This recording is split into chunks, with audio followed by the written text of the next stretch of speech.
It has to be a way of life, I think.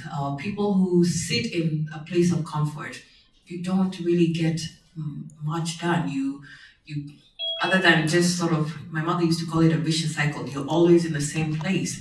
And in order to expand your horizons, to do more in whatever aspect of life, I think generally like risk taking has to be a way of life, and also being comfortable with failure to an extent. That failing, there's so many lessons. If you just look up on YouTube, there's tons of talks and TED talks about failure and the lessons to be learned. And so that you're looking at when you take a risk and something doesn't pan out as you would have hoped it does, that rather than see that as something that says I am no good, instead of that you look at it as, look at me, I was willing to try something.